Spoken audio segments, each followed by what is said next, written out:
Gregory, please come up. So he's going to give a presentation, and we're going to do a little bit of Q&A. It's a pretty cool presentation. I got a bit of a fill-in beforehand. So do you want to stand or sit? I'm fine standing. Yeah. Okay. All right. Well, thank you for having me today. In the short time that I have a simple message for you, which is that artificial intelligence is coming, and it's coming faster than you think. And that's going to create opportunities and threats for each of your businesses. And you, as marketers, need to be involved in how this technology gets deployed within your organizations, but also how it gets communicated to your consumers. And so I'm from Mountain View, California. It's the home of Google. And so when you start talking about artificial intelligence, at least where I am, often people immediately go to self-driving cars, which I see driving around all the time on our local roads. You start thinking about how AlphaGo just beat one of the world champions in that particular game. And you start thinking about robots and their robots kind of division. But as we think about, at Nuance and more broadly within the industry, as we think about artificial intelligence, we believe that customer service is actually going to be one of the first areas where artificial intelligence really makes an impact and where it really takes off. And one of the reasons for that, for any of you who are kind of familiar with this space, is because there's many of these machine learning algorithms, these deep learning algorithms, if you've heard of that, are really fueled by data, and they're fueled by tagged data. And the thing which is really interesting about the contact center is that around the world there are 10 million people who are employed as contact center representatives. Within many of your companies, you may have hundreds, thousands, in some cases tens of thousands of people who are already there dealing with your customers on a day-to-day basis. And as part of doing that, they are creating a lot of tagged data in terms of what people are calling in about, how those interactions went, et cetera. And all of that information can be fed into these types of technologies, not just from us, from many different vendors, in terms of really fueling a new level of functionality and a new level of capability that historically has not been possible. And so as we think about working with thousands of companies around the world, as we think about sitting in the middle of 14 billion interactions in our particular case, we see a huge opportunity to now take that data and use it to create these much more intelligent systems. But why should you as marketers care about any of that? Well, one of the things that we do periodically is we actually commission our own kind of primary research with consumers. And one of the things that we found in one of our recent surveys is a couple of interesting things. One is that 87% of the respondents in that survey, this is a cross-section of people across the whole US, said that the quality of the customer service that they receive from the companies that they do business with determines whether they keep doing business with them. And 2/3 of those consumers said that after having a bad customer service experience, they are much more likely to go someplace else. So there's all of this work that all of you do in terms of attracting customers, wanting to retain customers, and the quality of these other functions that your company offers are directly related as to how successful you're going to be, both in gaining those customers, but also keeping them. Now, the interesting thing as well in terms of the research that we did is that if you ask consumers how they want to receive service, they typically will say that they want to receive that on their own terms, that they want to use self-service types of technologies. But then you also ask them, well, what's your single biggest frustration with customer service? And they say, well, I can't get through to a human being. And on the face of it, that would seem really contradictory. But actually, when you kind of peel it back and when you talk to these consumers, what you actually find is what they want is that they want to interact with technology and they want to do things themselves, but they want to do that in a very human-like way. They want to be able to converse with these systems. They don't want to take what's in their head and map it to some menu structure or so on. They just want to be able to interact with these systems in the same way that they would interact with people.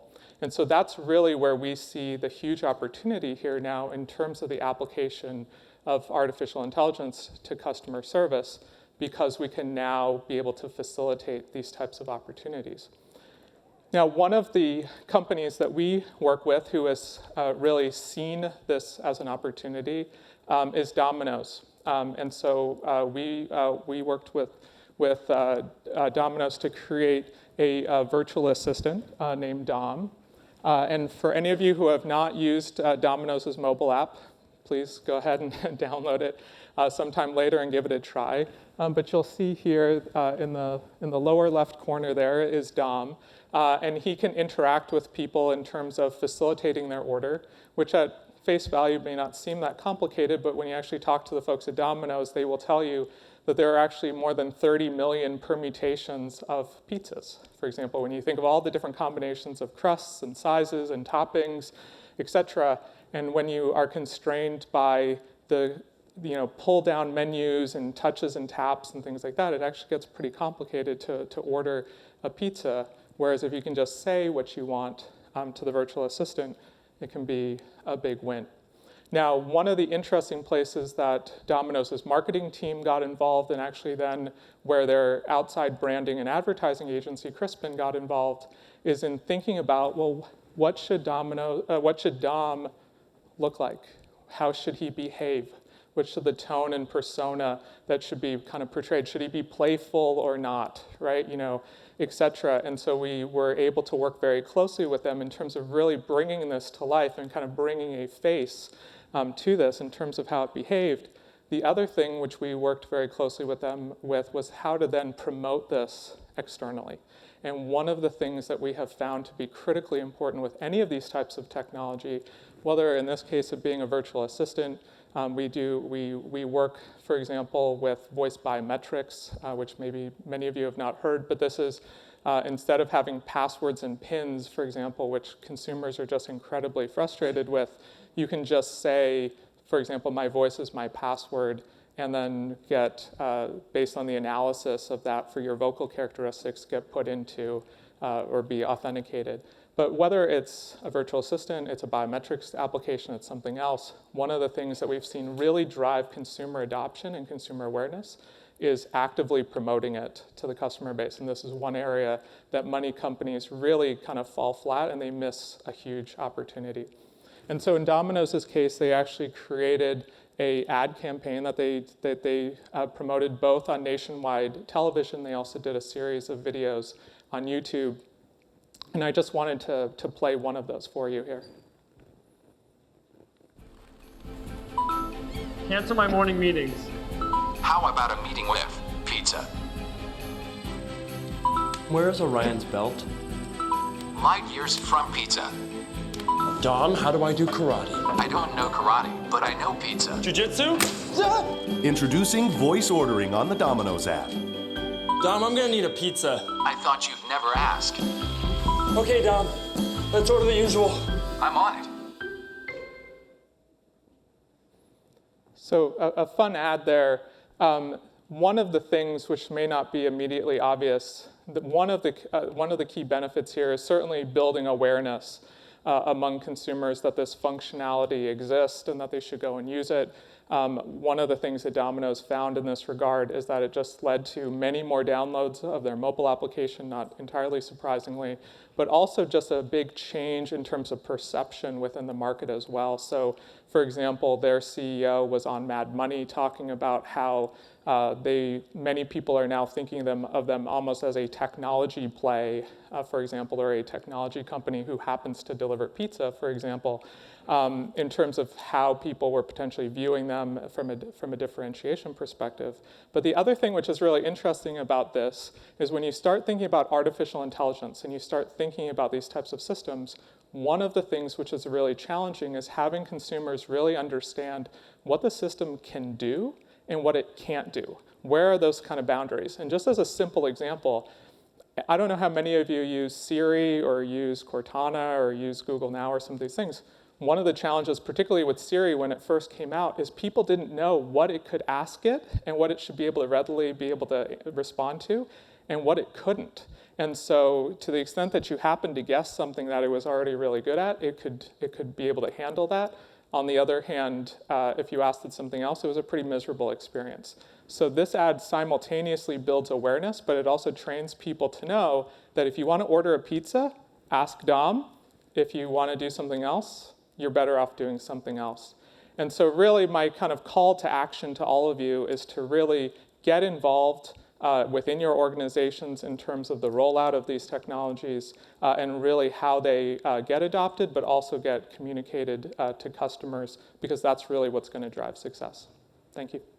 Thanks, Gregory. We have a few minutes for Q&A. I'm reminded by that presentation of the classic Seinfeld where the number for movie phone and Kramer's phone number are one digit off. So he starts getting a lot of calls and starts acting like movie phone. Exactly. And eventually gets frustrated and says, why don't you just tell me the name of the movie you'd like to see? So we've gotten a long way from movie phone. But we have any questions for him? I have a few myself if you guys don't, but I'd like to take from the audience over there. Obviously, the Domino's move is a very smart move for them. You talked about customer service. Are you working with any companies along those lines or testing anything or something like that? Sure. I kind of intentionally didn't say very much about Nuance, but we work with about 6,500 companies around the world, about 75% of the Fortune 100. So we are readily implementing these systems across a number of different industries. In the banking industry, for example, USAA is one of our customers. And so, yeah, we are. But is it going to go beyond the basics of how much is my balance? What is this? I mean, getting into customer service where I didn't receive my package and I wanted model 203, and yes. How much is that? And more detail. Yeah, so at least for us personally, our vision is that one day nearly all customer service will be automated, and that consumers will prefer that. Now, that last part is very important, the consumers preferring it, that it's a good thing from their perspective, but we do see the capabilities evolving to a point where just about everything, not everything, but just about everything that a human agent could do, these systems will be able to do, and do it in a very conversational way. And one of the ways that we're helping facilitate that is actually taking all of this data that comes out of the contact center and using it as a way of kind of looking over the shoulder of the best agents and seeing how they resolve these types of issues, and then being able to replicate that in software. Just one last, do you have any sense of when you think something might be happening, actually get to that point? How many years? So, well, two answers to that question. One is we're doing it today, and we're doing it with a number of customers. I will say that when we talk about artificial intelligence and what we call intelligent self-service, there's a spectrum to it, and it will get more and more intelligent as time goes on. So in terms of being able to handle any type of request and sort of the most complex thing that you're thinking about, it's probably still, say, 5 or 10 years away, for example. But there are, what we see with many of our customers is that they can implement this technology and right out of the bat, handle 60, 70, 80% of the things that are coming in, which is then great because it frees up the agents to then be able to handle the stuff that's truly value added, as opposed to, the more routine stuff or the kind of medium complexity type stuff. So you're saying before they become self-aware and take over the world. Yes, exactly. Is there another question? We have time for one more question over there. Yeah. Technology is a little behind, but go ahead and project. Go ahead and speak up. I'll repeat. The economist Yes. that Bill Gates, Elon Musk, and Stephen Hawking, switch this out. This one might work. Said we should be aware of artificial intelligence. They're not Luddites. They're who they are. Why is that?